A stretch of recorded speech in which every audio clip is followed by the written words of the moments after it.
Amici, benvenuti a questa nuova video recensione targata Artelet Filoarcheo. Oggi voglio proporvi o comunque consigliarvi, quando vi sarà possibile al cinema o in altre piattaforme, la visione di questo film che devo dire quest'anno, insomma da qualche anno, si stanno aprendo le porte verso un interesse proprio nei confronti di artisti, scrittori, letterati appunto del passato, della nostra storia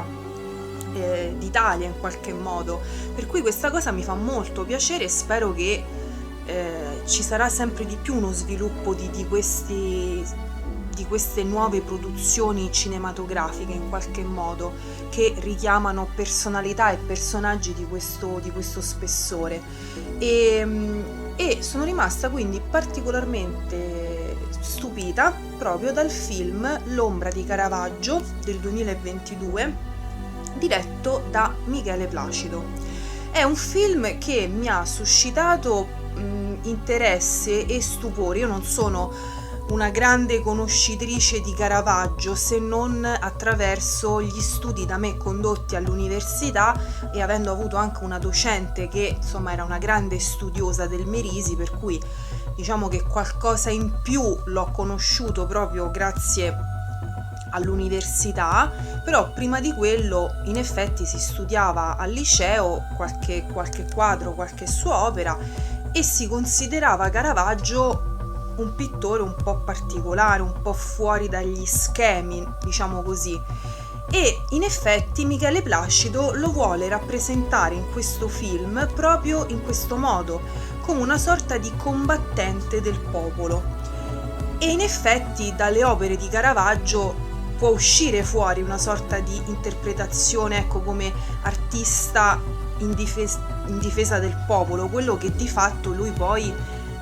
rappresentava anche nella sua arte, cioè lui rappresentava la realtà, quello che vedeva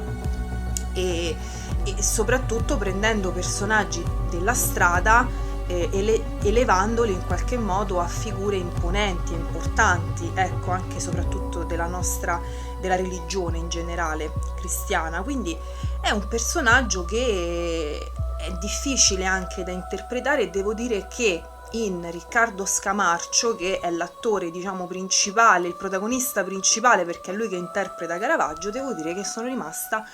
piacevolmente sorpresa e stupita, cioè lo incarna veramente bene, sono rimasta veramente sbalordita dalla sua interpretazione. Io comunque Scamarcio lo conosco per tutti i film romantici che ha fatto anni fa, quindi insomma mi piace che ci sia stata questa elevatura anche dell'attore stesso in un personaggio veramente importante e davvero affascinante, per cui lo ha incarnato, lo ha rappresentato davvero in maniera esemplare. E diciamo che il film rappresenta comunque la storia biografica di Caravaggio, o comunque anche vista, interpretata sotto la luce del regista Michele Placido, che tra l'altro è anche protagonista lui stesso del film, in quanto rappresenta in persona il Cardinal del Monte Francesco Maria Bourbon del Santa Maria, e grande pioniere comunque dell'arte, diciamo grande mecenate, che ha custodito opere di straordinario valore storico, artistico, anche letterario, insomma sembra che appunto fu lui ad aver diciamo anche sviluppato un interesse profondo verso Galileo Galilei, quindi comunque è stato un grande mecenate in questo. E quindi Michele Placido, il regista di questo film che vi dicevo, rappresenta Caravaggio appunto attraverso le luci e le ombre, proprio esattamente come la sua arte incarna. E quindi se riuscirete mai a vederlo, tenete conto che si racconta molto la sua storia, assolutamente, però poi ci sono chiaramente dei riadattamenti che in qualche modo danno un messaggio il regista, diciamo, dà un messaggio che va al di là, quindi vedetelo anche sotto questo aspetto. Ma questa è una cosa che io vi dico sempre, a livello di cinematografia, di serie TV, bisogna sempre tenere conto di come chi produce quell'opera cinematografica, appunto, lo voglia reinterpretare, cioè dando anche altre chiavi di lettura che non devono essere per forza quelle della vita precisa dell'artista, del letterato. Una cosa che mi è molto colpita è stato anche l'inserimento di determinati personaggi in quel chiaramente periodo storico, perché noi poi siamo abituati, anche quando studiamo anche la storia, e purtroppo anche le scuole hanno questo atteggiamento di studiare un certo periodo storico, prima devi studiare quello, poi devi studiare quell'altro, e quindi spesso non si cerca invece di creare una sorta di fusione, no?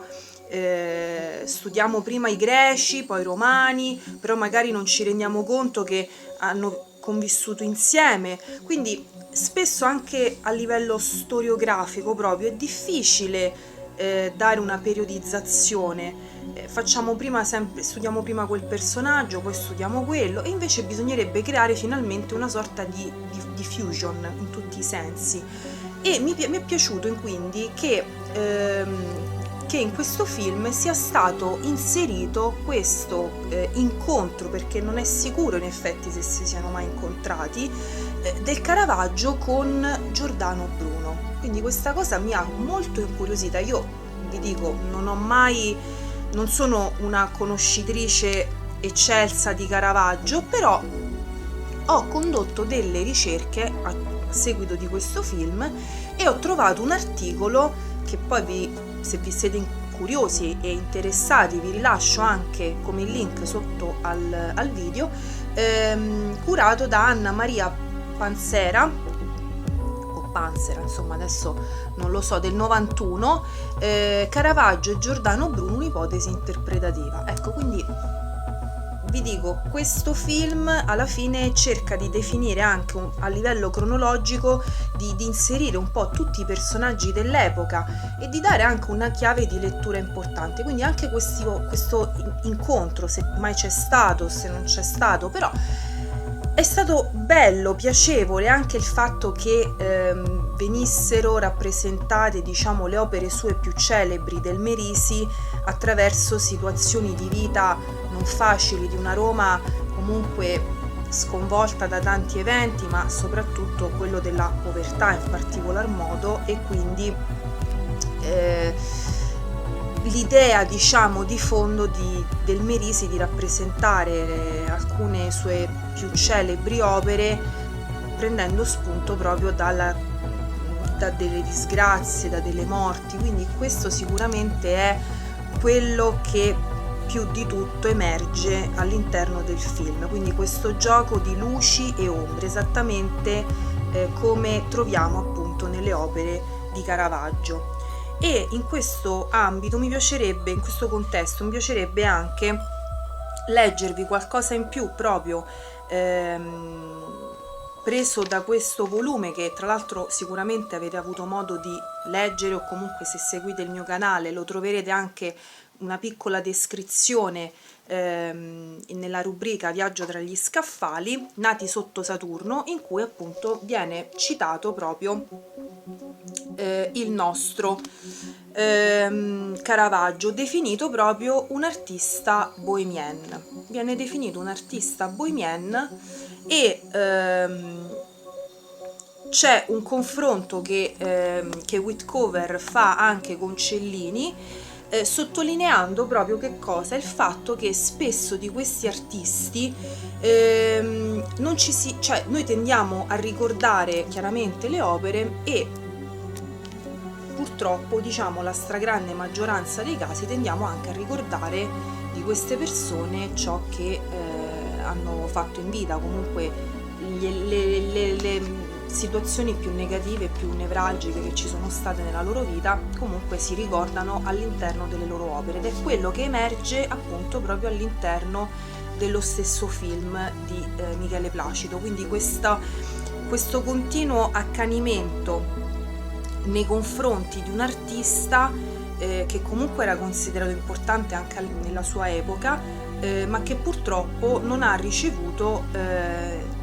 i meriti giusti, proprio perché purtroppo tante situazioni che ha avuto nella sua vita, uccisioni eccetera eccetera, l'hanno portato poi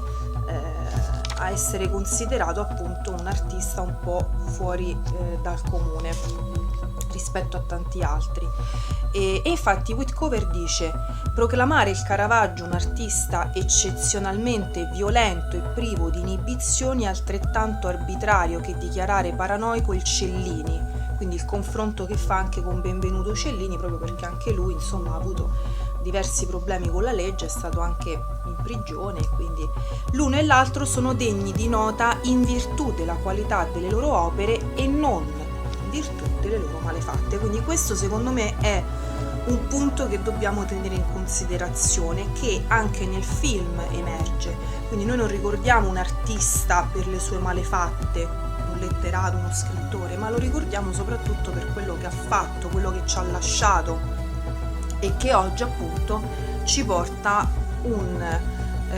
personaggio degno di essere definito tale. Quindi questo film deve essere secondo me visto e rivisto sotto diverse luci sicuramente, quindi si lascia spazio chiaramente alle interpretazioni di ciascuno, però è un film che racconta Caravaggio in maniera esemplare e, come vi dicevo, anche il personaggio interpretato da Scamarcio appunto secondo me funziona alla grande, quindi il mio voto personale per questo film è 9 assolutamente,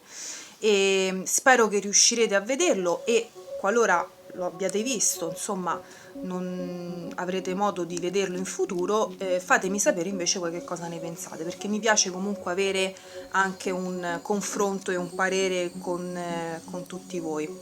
E quindi ecco, a seguito di ciò io vi ringrazio per avermi seguita nuovamente in questa video recensione. Ci vediamo presto con altri video approfondimenti targati sempre Artelet Filoarcheo.